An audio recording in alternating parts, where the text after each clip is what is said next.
बच्चों, आज की क्लास के लिए आपका वेलकम। तो आज का हमारा टॉपिक है human I and colourful world. तो हम आज पूरा चैप्टर देखेंगे। तो पहले देखते हैं आई क्या है। Eye is one of the most valuable organ in our body, और ये सेंस ऑर्गन में से एक है और थोड़ा सेंसिटिव भी होता है। इसका काम क्या होता है, हमें दिखाना। तो अब हम देखते हैं पार्ट्स। तो आई के पार्ट्स क्या है, ये सिलियरी मसल्स। ये मसल्स, सिलियरी मसल्स क्या करते हैं, फंक्शन वगैरह हम बाद में डिस्कस करेंगे। पार्ट्स याद रख लीजिए। ये दो है सिलियरी मसल्स, और ये है आई लेंस, और ये वाइट जो है पूरा स्क्लेरा है। ठीक है, इधर नहीं दिया, मैं लिख लेता हूँ स्क्लेरा। और यहाँ ये लेंस और इसके बीच में, कॉर्नर के बीच में जो भी लिक्विड होता है उसे हम एक्वस ह्यूमर कहते हैं, और इसके अंदर जो भी लिक्विड होता है उसे हम विट्रस ह्यूमर कहते हैं। और ये प्यूपिल एक छोटा सा एक ब्लैक सा होल होता है। और ये आइरिस जो भी है ये होता है। आइरिस का काम क्या होता है, प्यूपिल का साइज डिक्रीज और इंक्रीज करना। और ये जो है रेटिना होता है, जहाँ पे पूरी लाइट रेस कन्वर्ट करती है। और ये यहाँ पे से एक नर्व जाती है, ऑप्टिक नर्व, जो कि लाइट सिग्नल्स को अपने इलेक्ट्रिकल सिग्नल्स में कन्वर्ट करके हमारे ब्रेन को भेजती है। ठीक है, तो हम देखते हैं थोड़े मेन पार्ट्स और उसके फंक्शन। अब जो कॉर्निया है, कॉर्निया का क्या है, एक ट्रांसपेरेंट थिन सी मेम्ब्रेन होती है जो कि आई के एकदम सामने की तरफ होती है। तो यहाँ पे मोस्ट ऑफ द रिफ्रैक्शन होती है, और अराउंड 67% रिफ्रैक्शन इधर से होती है। और नेक्स्ट क्या है, आइरिस। आइरिस क्या है, कॉर्निया के बिहाइंड जो भी होता है डार्क कलर से एक मस्कुलर डायफ्राम होता है, उसे आइरिस कहते हैं। वो हमें आई बॉल को कलर देता है, आइरिस। और ये आइरिस का काम क्या होता है, controls the amount of light entering into I by changing the size of the प्यूपिल। ठीक है, ये याद रखो, changing the size of the प्यूपिल। और अब देखते हैं हम प्यूपिल का क्या होता है। प्यूपिल जो है आइरिस के सेंटर में होता है, तो वो होल जो भी रहता है उसे हम प्यूपिल कहते हैं। थोड़ा ब्लैक ब्लैक सा दिखता है, और यहाँ पे लाइट रिफ्लेक्ट नहीं होती। ठीक है, तो प्यूपिल क्या डिटरमाइन करता है, कितनी लाइट हमें आई के अंदर एंटर करनी चाहिए। और हम चाहे तो प्यूपिल का साइज इंक्रीज डिक्रीज भी देख सकते हैं। अगर हम किसी हमारे फ्रेंड वगैरह या फैमिली मेम्बर के आंख के पास अगर टॉर्च मारे, तो टॉर्च मारेंगे तो आई प्यूपिल साइज डिक्रीज होगा, और बंद कर देंगे तो फिर बड़ा हो जाएगा। ज़्यादा टॉर्च भी मत मारिएगा, वरना थोड़ा साइट आ जाएगी। तो अब क्या है, क्रिस्टलाइज लेंस। तो लेंस का क्या होता है, एक डबल कॉन्वेक्स लेंस होता है आई में, जो कि प्यूपिल के एकदम पीछे होता है। ठीक है, और ये ट्रांसपेरेंट होता है, और थोड़ा सा फ्लेक्सिबल जेली टाइप मटेरियल होता है। तो ये लाइट रेस को फोकस करता है रेटिना पे, ताकि हमें क्लियर इमेज बन सके। तो अब क्या, सिलेरी मसल, ये बहुत इंपॉर्टेंट है। तो अब सिलेरी मसल क्या है, ये जो भी है आई लेंस होल्ड करते हैं, और जब भी ये कॉन्टैक्ट और रिलैक्स करते हैं, आई लेंस थिन, मतलब रिलैक्स होंगे तो आई लेंस थिन रहेगा और फोकल लेंथ ज़्यादा होगी। और कभी भी जब कॉन्ट्रैक्ट करता है उसका आई लेंस थिक हो जाता है और फोकल लेंथ कम हो जाती है फॉर नियर विजन। ठीक है, नज़दीक का देखने के लिए फोकल लेंथ थिक हो जाएगा। और अब रेटिना क्या है, retina is a sensitive membrane situated at the back of the eye that changes the light to nerve signals. ठीक है, फिर वो नर्व सिग्नल ऑप्टिक नर्व से जाते हैं। बाकी के बहुत पार्ट देखो, जैसे ऑप्टिक नर्व होता है, वो नर्व फाइबर रहता है जो कनेक्ट करता है रॉड सेल्स और कोन सेल्स। रेटिना, रेटिना में दो टाइप के सेल होते हैं। ठीक है, एक होता है रॉड सेल और एक होता है कोन सेल। तो रॉड सेल क्या काम करता है, ब्लैक एंड वाइट विजन के लिए रॉड सेल होता है, और कलर विजन के लिए कोन सेल्स होते हैं। और अब एक ब्लाइंड स्पॉट होता है। ब्लाइंड स्पॉट क्या होता है, रेटिना में जहाँ ऑप्टिक नर्व आई बॉल को छोड़ती है, ending of the optic nerve, उसे हम कहते हैं ब्लाइंड स्पॉट। और येलो स्पॉट क्या होता है, येलो स्पॉट में most of the cone cells रहते हैं। ठीक है, ताकि हमें क्लियर और शार्प इमेज मिल सके। तो अब हम देखते हैं नेक्स्ट, वर्किंग ऑफ ह्यूमन आई। तो ह्यूमन आई कैसे काम करती है, पहले तो आई बॉल कोई स्पेरिकल सा होता है कुछ, ऑफ डायमीटर 2.5 सेंटीमीटर। और लाइट, ये कोई अप्रोक्सीमेट एवरेज वैल्यू है, हर किसी का ये नहीं होता। और क्या, light enters through a transparent membrane called cornea, और behind the cornea the iris which has opening called pupil. हमने अभी देखा था ना, तो क्या iris control the size of the pupil, ये भी सुना था। तो अब eye lens forms an inverted and real image on the object and retina. सिर्फ रियल इमेज क्यों माने, क्योंकि रियल इमेज स्क्रीन पे प्रोड्यूस होती है, हमने फर्स्ट चैप्टर में पढ़ा था। और the ciliary muscles help to change centre of curvature of the lens and to change its focal length. माने थिक और थिन करता है, जब रिलैक्स होता है जब थिन होता है, और फिर जब कॉन्ट्रैक्ट करता है जब थिक हो जाता है, जिससे फोकल लेंथ चेंज होगी। और in retina light sensitive cells get activated upon the illumination and generate electrical signals। मैंने सेम वही है, light signals are converted to electrical signals. और क्या this signals are send to brain via optic nerve. ठीक है, optic nerve से भेजते हैं हम वो सिग्नल को। और अब क्या है, the brain interprets this signals and finally process the information so that we can perceive objects as they are. ठीक है, विदाउट इन्वर्जन। माने हमारे को जब भी हमें कुछ दिखता है ऑब्जेक्ट, हमारे रेटिना में इन्वर्टेड होता है, फिर बाद में जब ब्रेन को आता है, ब्रेन वापस उसे इन्वर्ट कर देता है ताकि हमें सीधी चीज दिखती है। तो अब how does an eye focus on the object of varying distances, माने कभी नजदीक हो जाता है कभी दूर होता है। तो focal length increases when ciliary muscles get relaxed and lens become thin. तो लेंस थिन बनने से हमें दूर के ऑब्जेक्ट्स जल्दी दिखेंगे। ठीक है, और focal length decreases when ciliary muscle contract. तो जब कॉन्ट्रैक्ट करता है तो फोकल लेंथ डिक्रीज हो जाती है, तो लेंस बिकम थिक। थिक बनने से हमें पास का दिखता है। देखो ये लेंस थिन है तो हमें फार का दिखेगा, पर ये थिक है थोड़ा सा लेंस, तो हमें यहाँ ये पॉइंट से इमेज बनेगी रेटिना पे, इधर रेटिना पे बनेगी। ठीक है, तो अब देखते हैं नियर पॉइंट या लीस्ट डिस्टिंक्ट विजन। तो नियर पॉइंट क्या होता है, the maximum distance of an object from I so that I can form clear and sharp image on retina without strain. देखो ये विदाउट स्ट्रेन इंपॉर्टेंट है, क्योंकि आप जब भी कुछ 25 सेंटीमीटर से वगैरह रखेंगे, नियर पॉइंट 25 सेंटीमीटर होता है, आप जब भी इसको 25 सेंटीमीटर के आसपास रखेंगे तो आई को थोड़ा स्ट्रेन मिलता है 25 सेंटीमीटर से कम। उसके लिए हम कभी भी कुछ पढ़ते हैं या फोन वगैरह देखते हैं तो थोड़ा डिस्टेंस पे रखना चाहिए हमें, ताकि आई को स्ट्रेन ना पड़े।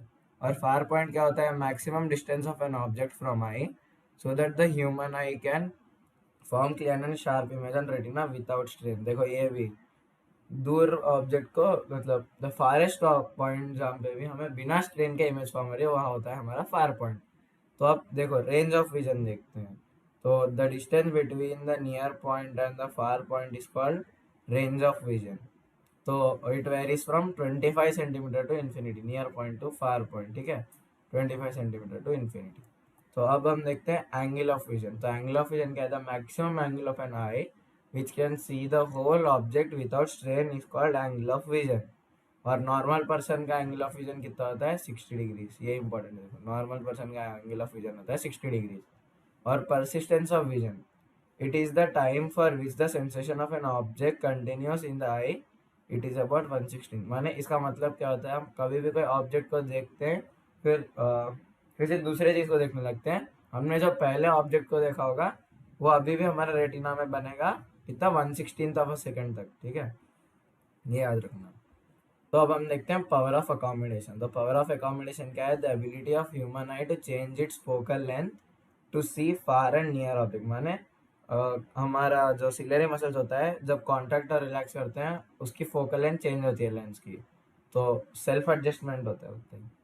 और for normal person the power of accommodation is 4D। D माने डायप्टर्स, SI यूनिट है पावर का, डायप्टर्स।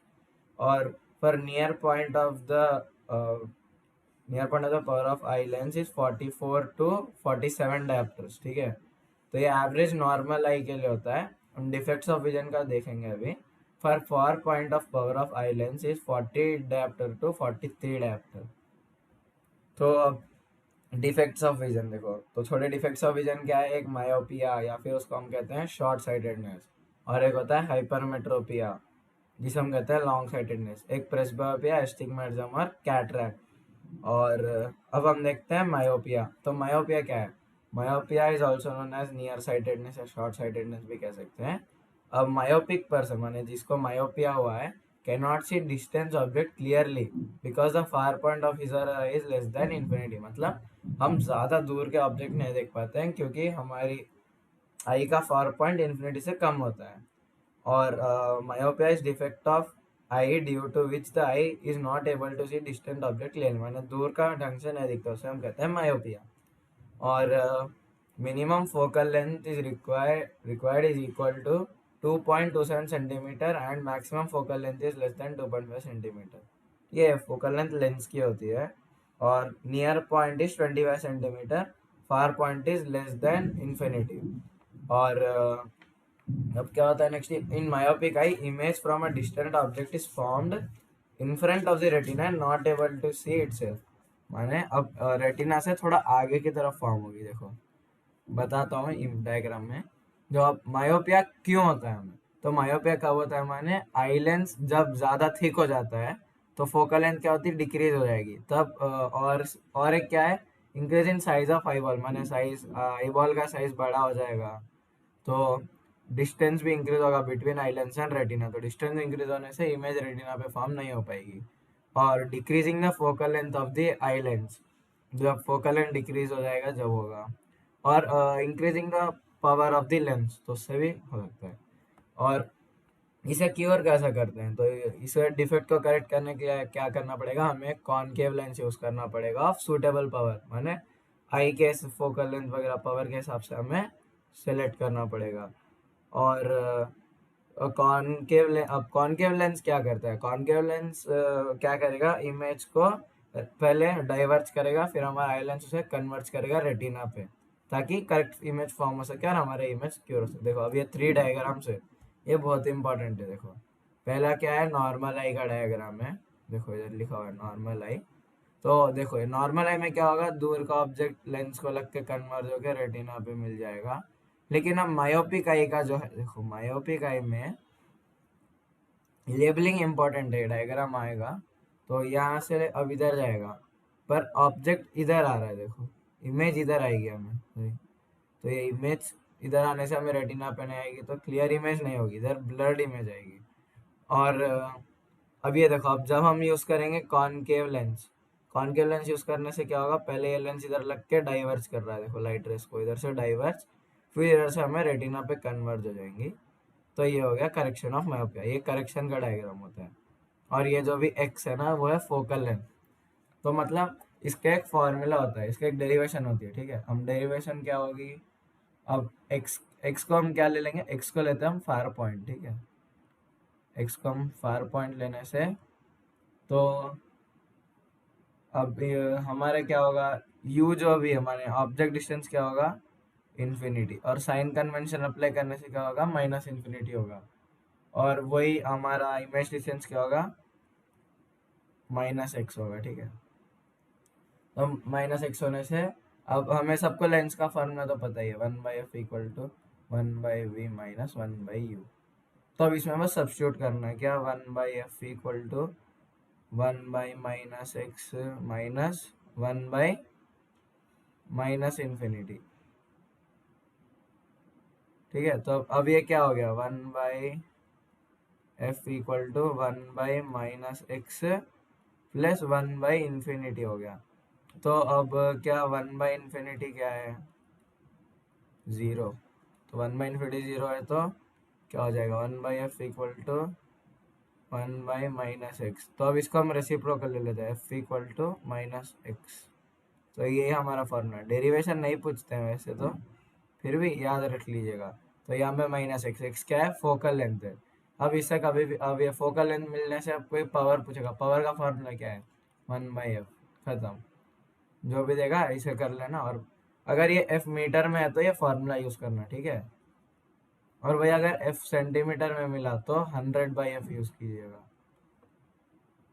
और अब हम देखते हैं हाइपरमेट्रोपिया। तो हाइपरमेट्रोपिया क्या है, hypermetropia is also known as far sightedness. तो ability to see distant objects and inability to see nearby object, माने नज़दीक का नहीं दिखता है लेकिन दूर का दिखता है, उसे हम कहते हैं हाइपरमेट्रोपिया।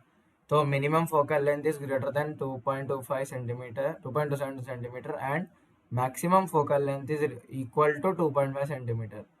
और अब नियर पॉइंट हमेशा क्या होगा, ग्रेटर देन 25 सेंटीमीटर, क्योंकि हमें नज़दीक का ही दिख रहा है, नहीं दिख रहा है, ठीक है। फार पॉइंट इज हमेशा इन्फिनिटी रहेगा फार पॉइंट, क्योंकि हमें इसमें दूर का दिख रहा है लेकिन नज़दीक का नहीं दिख रहा है। तो for nearer objects the image formed on hypermetropic is behind the retina, ठीक है, क्योंकि हमें नज़दीक आने दिख रहा है तो रेटिना के पीछे आएगी इमेज। तो अब इससे देखते हैं कॉजेस। तो कॉजेस क्या है, तो आई बॉल साइज डिक्रीज हो जाएगा, यहाँ मतलब थोड़ा छोटा हो जाता है। तो डिस्टेंस डिक्रीज होगा रेटिना और आई लेंस के बीच में, और eye lens has become too thinner, माने पतला हो जाएगा। तो and increasing the focal length of eye lens एक होगा, और decreasing the power of lens. तो इसकी रेमेडी क्या है, this defect can be corrected by using a convex lens of appropriate power. Convex lens क्यों, मैंने वो कन्वर्जिंग होगा नज़दीक के, जब भी ऑब्जेक्ट थोड़ा क्लोज होता है उससे इन्फिनिट नंबर ऑफ रेस निकलते हैं, और वो रेस क्या होंगे, अब सपोज ये है, ये पॉइंट से इन्फिनिट नंबर ऑफ रेस निकल रहे हैं, और अपना आई लेंस इधर है। तो इसे कॉन्वेक्स लेंस है, ये डाइवर्जिंग रेस है ना, इधर लग के थोड़ा सा कन्वर्ज हो जाएंगे, फिर ये हमारा आई लेंस है उसको पूरा कन्वर्ज कर देगा ऐसे रेटिना पे। और अप्रोप्रिएट पावर तो हमेशा वही, देखो अब इसके रे डायग्राम देखो, ये है एक नॉर्मल आई, और ये क्या होता है, हाइपरमेट्रोपिक है। देखो नॉर्मल आई में तो करेक्ट इधर आएगी, लेकिन हाइपरमेट्रोपिक आई में ये क्लोज ऑफ, ये ऑब्जेक्ट यहाँ पे है, इधर से कन्वर्ज होते होते बिहाइंड द रेटिना आ रही, रेटिना इधर है लेकिन बिहाइंड द रेटिना आ रही, इतनी दूर आ रही इमेज। तो अब उसको क्या करेंगे, हम इधर एक कॉन्वेक्स लेंस लगा देंगे। तो कॉन्वेक्स लेंस लगाने से इधर से कन्वर्ज होकर इधर लगेगा, फिर इधर से रेटिना पे इमेज, तो ये होगा करेक्शन ऑफ हाइपरमेट्रोपी। ये तीनों डायग्राम हमें ड्रॉ करने पड़ेंगे, प्रैक्टिस कर लेना। और अब इसका भी एक फोकल लेंथ का फार्मूला होता है।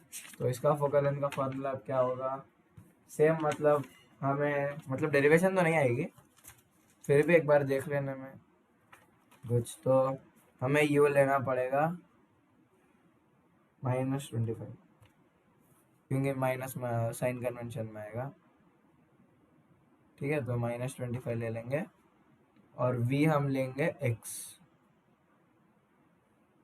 तो v हमने x ले लिया। अब हमें क्या करने का, कुछ भी नहीं, लेंस फार्मूला में सब्स्टिट्यूट करना है। तो क्या 1/f इक्वल टू 1/- x और -1/-25। तो अब क्या करेंगे, हम इसे सिंपली ऐसा लिख लेते हैं ना, 1/f equal to 1/-x plus 1/25। अब इसको ऐसे लिख लेते हैं हम, ठीक है, 1/25 -1/x लिख लेते हैं।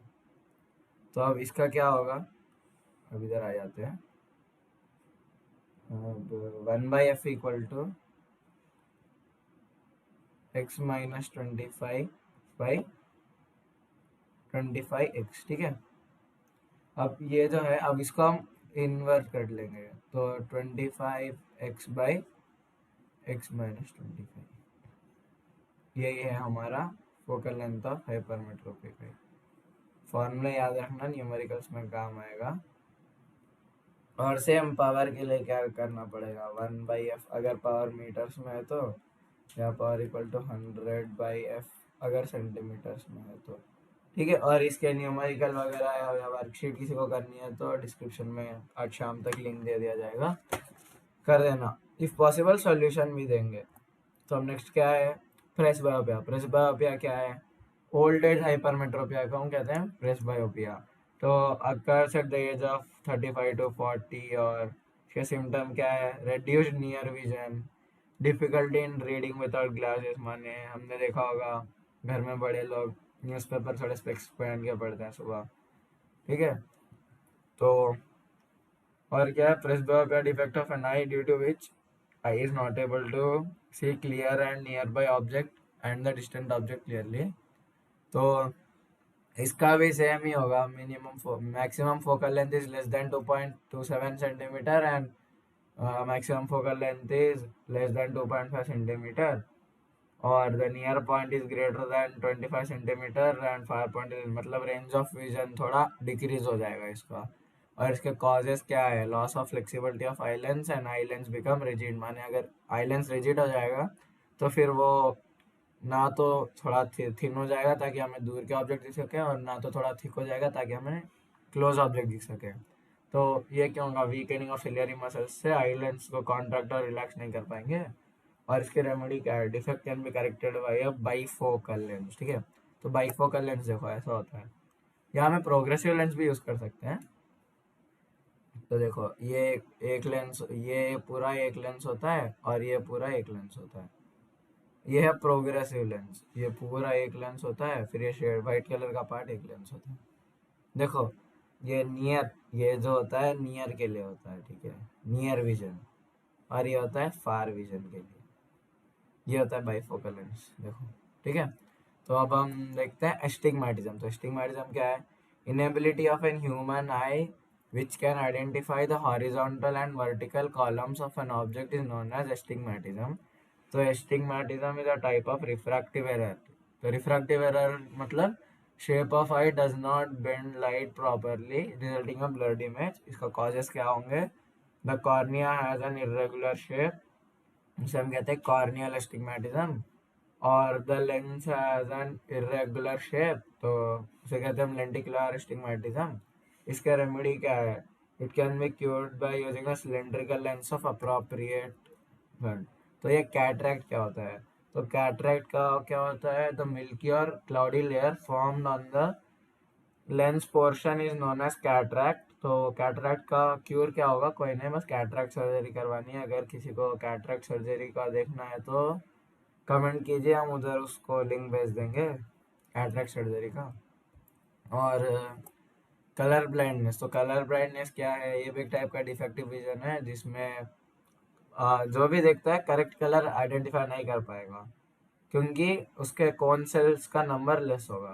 तो हमने बताया था ना कौन सेल का क्या होगा, कलर विजन होता है यूज, और इसका कोई क्यूरेबल नहीं है। तो अब देखते हैं refraction of light through prism. तो पहले प्रिज्म क्या है, तो प्रिज्म क्या होता है, ऑप्टिकल एलिमेंट होता है जो कि लाइट रिफ्लेक्ट करता है। तो ऑप्टिकल ऑब्जेक्ट प्रिज्म कब होगा, जिसमें एटलीस्ट टू लेटरल सरफेस हो, माने टू सरफेसेस और रिफ्लेक्शन के लिए। तो ट्रायंगुलर प्रिज्म क्या क्या होता है, टू ट्रायंगल्स होता है बेसेस और थ्री लेटरल सरफेसेस होता है, और these surfaces are inclined to each other. The angle between these two lateral faces is called the angle of the prism। तो अब हम देखते हैं, देखो ये प्रिज्म है, ये इसका फर्स्ट सरफेस है, फिर यहाँ से सेकंड, थर्ड सरफेस पीछे की तरफ होगा। और देखो अब ये वाइट लाइट है, when white light passes through glass prism it divides into 7 different colors। तो क्या देखो, ग्लास क्या है, डेंसर मीडियम है एयर से, तो it bend towards the normal, तो ray falls on the surface of the prism and it bends towards the normal. तो टुवर्ड्स द नॉर्मल करने से ये ऑर्डर याद रखिए, red orange yellow green blue indigo violet. तो अब इसका क्या है, तो डिस्पर्शन ऑफ लाइट पढ़ेंगे तो हमें वो समझ में आ जाएगा। तो splitting of white light into its component color is called dispersion of light। तो ठीक है, the phenomenon of splitting of white light into its 7 constituent colors when it passes through a glass prism is called dispersion of white light। और कभी भी हमें पूछेगा भाई what happens to a white light when it passes through glass prism, तो हमें ये लिखना पड़ेगा it divides into 7 constituent colors when it passes through glass prism। This phenomena is called dispersion of white light, ना कि scattering of light, ठीक है, याद रखिए, लोगों को कंफ्यूज होता है। तो वो 7 कलर क्या होंगे, एक होगा violet indigo blue green yellow orange red, ये तो हम जब से छोटे हैं जब से पढ़ते हुए आ रहे हैं, फिर भी। तो द सीक्वेंस ऑफ कलर याद रखने के लिए होगा हमें विबजियोर होता है, देखो विबजियोर से हमें इजीली याद हो जाएगा। तो violet indigo blue green yellow orange red. तो द बैंड ऑफ 7 कलर, मानी 7 कलर का जो भी बैंड होता है उसे हम क्या कहते हैं, spectrum, spectrum of white light होता है। तो अब हम देखते हैं reason for dispersion of light. तो रीजन क्या होगा, वाइट लाइट के कॉन्स्टिट्यूट 7 कलर्स। तो अब एयर में तो सारे कलर सेम स्पीड से ट्रैवल करेंगे, लेकिन different colours of white light have different speed in refracting medium. तो so they bend through different angles inside the prism, माने अब हर एक कलर की उसके एक स्पेसिफिक रिफ्रैक्टिव इंडेक्स होती है, उसके वजह से वो उस हिसाब से ग्लास प्रिज्म के अंदर बेंड होगा। तो हमें ये एक चीज़ याद रखनी है, speed is directly proportional to wavelength. और क्या, red travels with more speed and violet with less speed, so red bends more, red bends less and violet bends more. माने अब इसकी स्पीड, रेड की स्पीड लेस है, तो मतलब red की स्पीड ज्यादा है तो बेंड भी लेस होगा, लेकिन वायलेट की स्पीड लेस है तो बेंड ज्यादा होगा। ठीक है। और each colour will have different refractive index, तो red has less refractive index and violet has more refractive index. और रेड कलर हमें उसके लिए टॉप में होता है, अभी हमने इधर देखा था ना, देखो रेड कलर टॉप में है, वायलेट कलर नीचे है, क्यों? क्योंकि रिफ्रैक्टिव इंडेक्स होता है, क्योंकि रेड की रिफ्रैक्टिव इंडेक्स कम होती है और वायलेट की रिफ्रैक्टिव इंडेक्स ज़्यादा होती है, उसके लिए रेड कलर टॉप पे होता है और वायलेट कलर बॉटम पे होता है। ये भी क्वेश्चन आ सकता है। और अब देखते हैं मोनोक्रोमेटिक लाइट और पॉलीक्रोमेटिक लाइट। तो मोनोक्रोमेटिक लाइट क्या होता है? Light consisting of single colour और वेवलेंथ, माने कोई सिंगल कलर होता है कॉन्स्टिट्यूट में, उसके कहते हैं मोनोक्रोमेटिक लाइट। पर वही पॉलीक्रोमेटिक लाइट क्या है? Light consisting more than two colours और वेवलेंथ, उसे कहते हैं हम पॉलीक्रोमेटिक लाइट। तो अब हम देखते हैं रिकॉम्बिनेशन वाइट। अब हमने ये तो देखा था कि जब प्रिज्म से हम इसको पास करेंगे ये 7 डिफरेंट कलर्स में डिवाइड होगा, है ना? तो 7 डिफरेंट कलर्स में डिवाइड होगा, तो फिर हमें वाइट लाइट हमें चाहिए तो क्या करना पड़ेगा? तो ये एक्सपेरिमेंट न्यूटन ने किया था, तो उसने बताया था कि when white light is pass through prism it disappears and when another prism is kept inverted. देखो ये जो है, देखो सेकंड प्रिज्म उसने इन्वर्टेड रखा है सेकंड प्रिज्म को, तो इन्वर्ट रखने से जो भी वो कलर्स होंगे 7 कलर्स वापस प्रिज्म में लगेंगे और रिटर्न हो जाएंगे व्हाइट कलर को। This is referred as spectrum recombination या रिकॉम्बिनेशन ऑफ व्हाइट लाइट। तो this is caused by different velocities and different colours passing through prism, उतना ही। अब इधर से देखो हमने व्हाइट लाइट दी, प्रिज्म के डिस्पर्शन ऑफ लाइट की वजह से 7 कलर्स आ गए इधर, फिर हमने इन्वर्टेड प्रिज्म लगाया, ये 7 कलर्स इसके अंदर गए, फिर एक व्हाइट लाइट आ गई, इसको कहते हैं हम रिकॉम्बिनेशन ऑफ व्हाइट लाइट। तब क्या, रेनबो फॉर्मेशन। तो हमने बहुत देखे होंगे रेनबो वगैरह, तो ये कैसे फॉर्म होता है? तो रेनबो फॉर्म होने का क्या है? Rainbows are form when sunlight is scattered from rain drops into eye of an observer. देखो ये जो भी आई है इधर नीचे, ये होती है ऑब्जर्वर की आई। और क्या, most rain drops are spherical rather than the often depict tear drop. तो shape and it is spherical shape that provides the condition for rainbow to be seen। तो इसका जो स्पेरिकल शेप होता है, देखो पहले व्हाइट लाइट एंटर होती है, सेम चीज़ अब प्रिज्म में होता है, सेम कहानी देखनी पड़ेगी। तो सेम इधर व्हाइट लाइट एंटर हुई, इधर रिफ्रैक्शन हुआ, फिर इधर डिस्पर्शन की वजह से 7 कलर आ गए। अब ये देखो सी जो भी पॉइंट है बहुत इंपॉर्टेंट है, क्यों? अब इधर से हर जगह आपको देखना पड़ेगा, टोटल इंटरनल रिफ्लेक्शन दिया होगा, लेकिन ये होता है इंटरनल रिफ्लेक्शन। ठीक है, टोटल इंटरनल रिफ्लेक्शन होता है, इंटरनल रिफ्लेक्शन होता है, ये बात याद रखिए, एग्जाम में गलती मत कीजिएगा। हर जगह आपको टोटल देखने को मिलेगा, लेकिन सिर्फ इंटरनल रिफ्लेक्शन लिखना है हमें। तो इंटरनल रिफ्लेक्शन की वजह से इधर आएंगे, फिर पॉइंट डी से वापस रिफ्रैक्ट होके ये देखो रेनबो के कलर्स देखो, रेड ऑरेंज येलो सेम विपजी, और फिर हमें हमारी आंख में आएगी, तब हमें दिखेगा कि ओ रेनबो फॉर्म हो गया, उतने। तो अब देखते हैं एटमॉस्फेरिक रिफ्रैक्शन क्या है। The refraction of light inducted by the earth's atmosphere is known as atmospheric refraction. Atmospheric refraction occurs because of, देखो different layers of earth atmosphere vary in term of refractive indices. तो हर अर्थ के atmospheric जो भी layers हैं उससे हमें refraction होगा, तो हर एक लेयर का उसका एक स्पेसिफिक रिफ्रैक्टिव इंडेक्स होता है। तो अब क्या, ट्विंकलिंग ऑफ स्टार्स। देखो ट्विंकलिंग ऑफ स्टार्स माने the twinkling of star is due to and the atmospheric refraction. तो देखो एटमॉस्फेरिक रिफ्रैक्शन माने अब, और अपरेंट पोजीशन माने इसकी original position of the star, देखो इधर है अपरेंट पोजीशन, लेकिन हमें क्या दिख रहा है इधर, इधर से ये जो भी पोजीशन है इधर से लेके इधर तक ये एक लेयर, ठीक है, ये लेयर 1 है, ये लेयर 2 है, इधर लेयर पे कट हो रहा है, तो अब ये बेंड होगा टुवर्ड्स द नॉर्मल। फिर इधर जो भी मीडियम है इसमें हमें बेंड होगा इधर, हाँ, तो हमारी आंख में, लेकिन उसका अपरेंट पोजीशन क्या है, इधर है। और क्या पढ़ लेते देखो, the twinkling of star is due to atmospheric refraction of starlight on entering the earth atmosphere undergoes refraction continuously before it reaches the earth. तो रिफ्रैक्शन होने से इधर हमें लगेगा कि इधर है स्टार, ठीक है। तो क्योंकि हमें ऐसा तो नहीं दिखेगा ना टेढ़ा कि स्टार अरे ऐसे जा रही है लाइट रे फिर ऐसे जा रही है, ऐसा तो नहीं दिखता। तो उसे ये अपेरेंट पोजीशन माने हमें ऐसा लगेगा कि ये स्टार इधर है। तो अब हम देखते हैं, तो अब स्टार ट्विंकल हो रहा है तो प्लैनेट क्यों नहीं ट्विंकल करते। तो इसका भी एक रीजन होता है, क्योंकि planets do not twinkle because they appear larger in size than the star और they are relatively closer to earth. माने स्टार बहुत दूर होता है, हमें ऐसा लगता है कि पास में, पर प्लैनेट से ज्यादा दूर हमें स्टार होता है। और planet can be consider as collection of large number of point size source of light, और the different parts of this planet produce either brighter or dimmer effect in such way that the average of brighter or dimmer light effect is zero। माने कोई planet का कोई part थोड़ा ज़्यादा light produce करेगा, कोई part थोड़ी कम light produce करेगा, इससे इफेक्ट क्या हो जाता है, जीरो हो जाता है। तो इसके लिए जो भी है प्लैनेट्स ट्विंकल नहीं करते, क्योंकि उनका ट्विंकलिंग जो भी होता है कैंसल आउट हो जाता है, कोई ब्राइटर होगा कोई स्पॉट पे, कोई स्पॉट पे लेस होगा। तो अब क्या, advanced sunrise and delay sunset. तो ये बात देखिए मस्त बात है। तो क्या होता है, advanced sunrise and delay sunset are the phenomena caused due to atmospheric refraction, ये बात याद रखिए। और in this sun appears to rise 2 minutes early and set 2 minutes late, माने डे टाइम में 4 मिनट इंक्रीज होगा। देखो अब धोखा हो गया ना अपने साथ, डे टाइम में 4 मिनट इंक्रीज हो गया।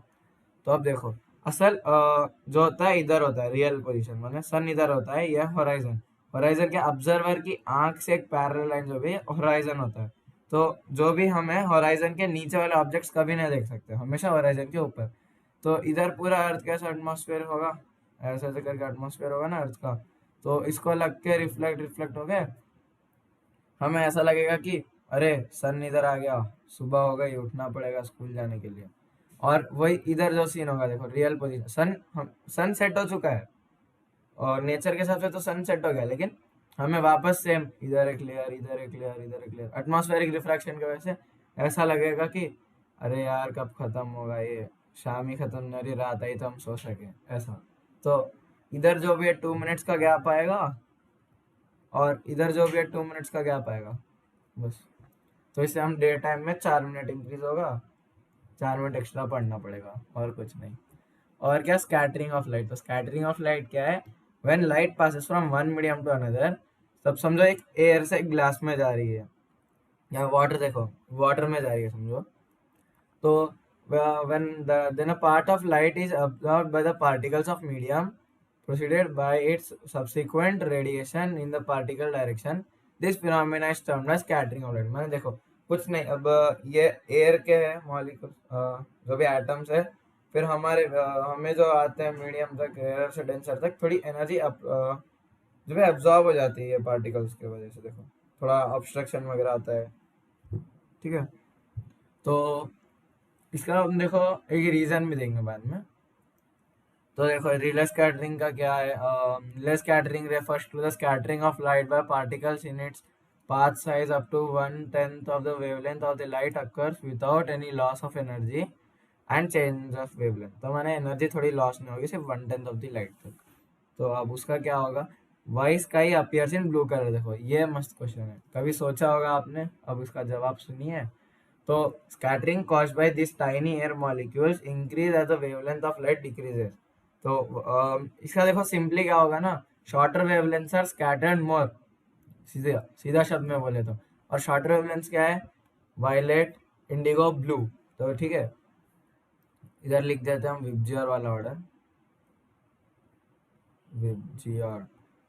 तो ये जो तीन होते हैं ये लॉन्ग वेवलेंथ होते हैं, और ये जो तीन होते हैं शॉर्ट वेवलेंथ होते हैं, ठीक है। अब ग्रीन वाला क्या हो मत पूछिए, वो बीच में रहने दो उसको। अब ये क्या, हमारी आई जो भी होती है वायलेट और इंडिगो को थोड़ा लाइट सेंसिटिव होती है, कंपैरिजन ऑफ ब्लू। तो हमें इसका रीजन क्या लिखना होगा, why sky appears in blue colour, because the blue colour is scattered more. देखो यहाँ पे हाईलाइट किया गया, blue light is scattered more. तो हमें उसके लिए स्काई ब्लू अपीयर होगा डे टाइम में। पर वही sky appears black when there is no atmosphere, माने अब जब एटमॉस्फेयर नहीं होगा तो स्कैटरिंग ऑफ सनलाइट नहीं हो पाएगी। तो जब स्कैटरिंग ऑफ सनलाइट नहीं हो पाएगी तो डायरेक्ट हमारे आंख में आएगी आई, और आई from the sky and the sky will look dark. तो because of no atmosphere there will be no scattering of light. ठीक है, एटमॉस्फेरिक रिफ्रैक्शन मत लिख के आना, बट ये लिखना कि because there is no atmosphere the scattering of sunlight is not possible, उसके लिए हमें ब्लैक दिखेगा। अब क्लाउड सफेद ही क्यों दिखते हैं, बाकी कुछ और क्यों नहीं, मतलब क्लाउड्स में क्या होता है, छोटे छोटे टाइनी वाटर ड्रॉपलेट्स होते हैं। तो उसमें से कंटिन्यूस ऐसा जो भी हमने रेनबो वगैरह का देखा था, अब रिफ्रैक्शन होता है, फिर रिफ्रैक्शन होता है। उसके लिए हमें किसका रीजन क्या लिखना होगा, the light from the clouds are more or less equally scattered. ठीक है, ये बात याद रखिए। देखो, the lights of all wavelength are scattered equally, बस इतना सा लिख दीजिए। उसके लिए हमें क्लाउड्स वाइट दिखते हैं। ठीक है, तो अब क्या, white danger signals are in red colour. देखो ये भी मस्त चीज है। तो among the colours of visible light red has the maximum wavelength, माने ज्यादा दूर तक दिख पाएगा हमें रेड का। और इसमें क्या होगा, the maximum wavelength than least scatter, तो ये स्कैटर भी नहीं हो पाएगा कि, ताकि अब हमने कोई लाइट दिखा दी ब्लू कलर की लाइट, फिर अरे भाई स्कैटर हो गया, हमें दिख नहीं रहा दूर तक। सब दूर तक नहीं दिखेगा उसे, और नहीं पता होगा कि आगे कोई डेंजर है। तो ना, तो ये क्या होगा, this allows red light to travel long distance without getting scattered, hence danger signals are in red colour. और ये देखो, ये बहुत मस्त चीज है, red is sunrise and sunset. तो हमने बहुत देखे होंगे मूवी वगैरह में कि अच्छा बीच पे कोई एक सनसेट या सनराइज हो रहा है। तो देखो उसका रीजन देखते हैं। तो लॉन्गर वेवलेंस, तो वापस इधर एक बार अपना लिख लेते हैं विबजी। और ये बहुत इंपॉर्टेंट है, देखो पूरे चैप्टर में देखो, ये फिर ये तीन शॉर्टर वेवलेंस। अब यहाँ पे देखो, अब जो भी लाइट आएगी सन से तो पूरी ये लाइट आएगी वाइट लाइट, तो ये जो भी शॉर्टर वेवलेंस होंगे ना तो एटमॉस्फेयर में स्कैटर हो जाएंगे। ठीक है, तो ये स्कैटर नहीं दिखेंगे। और ये सभी लार्जर वेवलेंथ, इसमें से हमें सबसे ज्यादा क्या दिखेगा, रेड कलर दिखेगा। ठीक है, रेड कलर दिखने पे क्या, देखो longer wavelength wave has the maximum loss due to scatter and they can travel long distance। तो लॉन्ग डिस्टेंस क्या मतलब, red colour has longer wavelength and intensity to reach the observer more compare then other colours. माने अब long wavelength में से ये सबसे ज्यादा इंटेंसिटी रेड की होती है, तो रेड हमेशा दूर तक जा सकता है। तो उसके लिए सन हमेशा रेड अपीयर होता है सनराइज और सनसेट के टाइम। तो आज के लिए इतना ही। अगर किसी को भी कुछ वर्कशीट या क्वेश्चंस वगैरह चाहिए तो उसकी लिंक डिस्क्रिप्शन में है, उधर से ले लीजिए। और जिसी को भी कैटरेक्ट सर्जरी का वगैरह देखना है कमेंट कर दीजिएगा, हम उसे लिंक भेज देंगे उधर ही कमेंट में, कैटरेक्ट सर्जरी का। तो आज के लिए इतना ही, थैंक्स।